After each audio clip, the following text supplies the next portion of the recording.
Welcome to another one-up guided tour. We're going to puzzle 370, that 7x7 that came out tonight. And let's go ahead and load her up and get started. Let's see, pieces of advice for a 7x7. Try and fill in around the black box first, because that's difficult to parse for a lot of people. It changes how you scan, and right away we can do that. So then we do that if it's easier for you. And this given one gives us the other ones there, right? And then what I suggest on a 7x7 or something like that is just go line by line. Like if we did this first row here, we'd be done, and now we do the second row. Well, this has to be a 2, and this has to be a 4. And then we do the next row. Now, that's got to be a 1. That's all nice and easy, right? And then we move on down to this last row, and that's got to be a 1. And that's 2, 3, 4, and we don't really know that, and we don't know that, and we get less and less definition. Let's turn and do the columns. That's the time to turn. Also, I see these two 4-link segments, which means this is a 3 and 4, and this is a 3 and 4. We're going to do a lot of partial pigeonholing like this, where we just set aside a pair and everything else resolves. If the 3 and 4 are gone, we're left with 5 and 6. And we know this is 6, and we know this is 5. And we're just going to turn. And this is the next good thing we can get. But like this column here, let's check the other penultimate column over here. This has to be a 1 or 2. This also has to be 1 or 2. So 1, 2, and 3 are gone.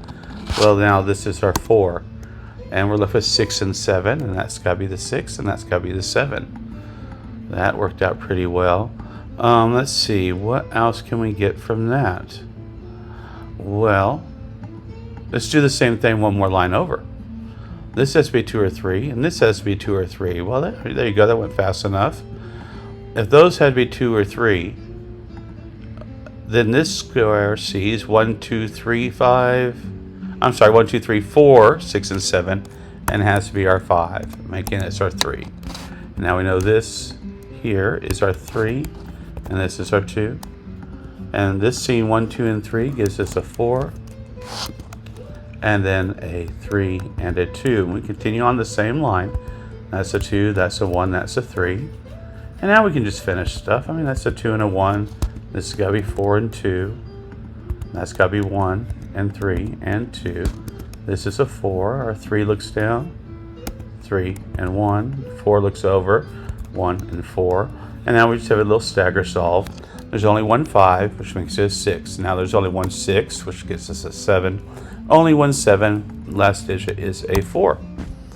And that is one way to solve 1-up 370. You just get some basic givens, and you fill in a bit around the box. And then after that, it's a series of pigeonholing out a pair, do the rest of the line. And you do that with both C2 and C6 and C5. All the same thing. And a little stagger solve to finish, at least the way I went. How was this for you? If you were stuck, did the video help? I'd like to hear those stories. If you still need help, leave a comment and I will try and answer that. Like if you like it, share, subscribe, all that other fun stuff. And we'll see you again on another evening. Thanks again. You have a great night. Bye.